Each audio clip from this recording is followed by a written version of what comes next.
Ada anak yang mau masuk sekolah belum ada uang, dia datang ke kepala desa. Ada urusan apapun datang ke kepala desa.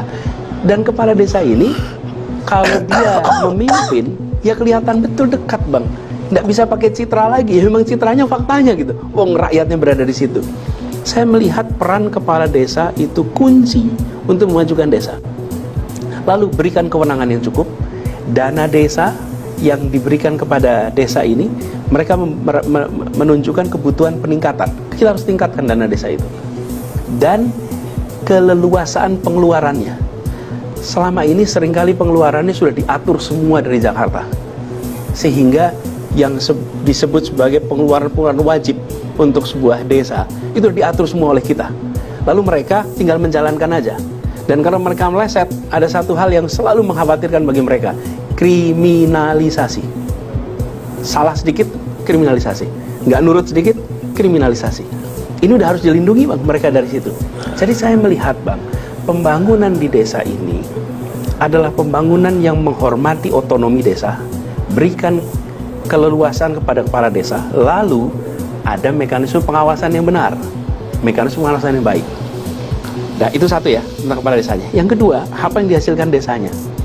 Kepala desa ini bisa ikut, harus diberikan kewenangan di dalam mengatur mengenai kebutuhan, misalnya desa produksi pangan, maka soal pupuk, kemudian terkait dengan hasil pertanian, hasil perkebunan, kepala desa dan perangkatnya itu perlu diberikan keleluasaan untuk bisa ikut membantu itu semua.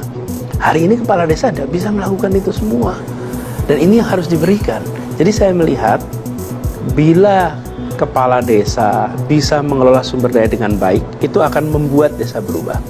Lalu khusus terkait dengan desa ini, itu bagaimana badan usaha milik desa, BUMDes atau KUD itu dihidupkan dalam arti yang sesungguhnya, supaya produk para petani, peternak, atau yang bekerja di perkebunan, hasilnya bisa diambil oleh BUMDes atau diambil oleh KUD, lalu oleh mereka diambil ke perkotaan.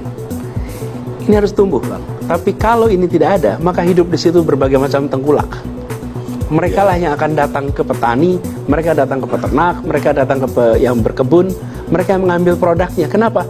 Karena badan usaha milik desa atau KUD tidak menjadi tempat yang menyerap dan tempat yang menyalurkan. Jadi itu. Lalu yang tidak kalah penting nih, Bang, desa adalah kota.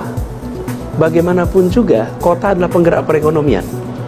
Kota-kota di Indonesia bisa menjadi mesin yang menggerakkan perekonomian ke desa-desa, Bang.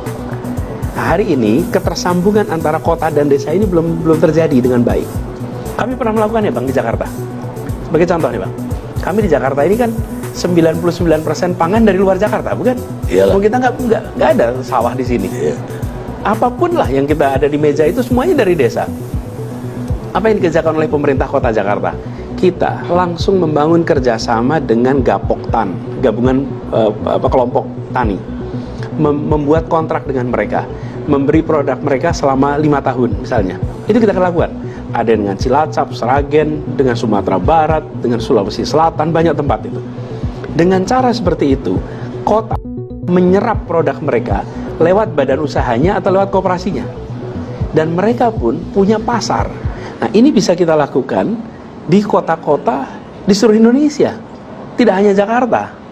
Dan itu artinya badan-badan usaha, baik milik pemerintah ataupun swasta di kota-kota ini memainkan peran untuk menjadi penggerak perekonomian di desa dan punya hubungan langsung dengan desa.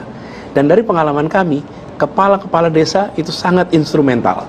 Jadi saya melihat, Bang, ini ya, kepala desanya dikuatkan, anggaran desanya, dana desanya ditingkatkan, kewenangannya bagi kepala desa itu diperluas, dibuat fleksibel.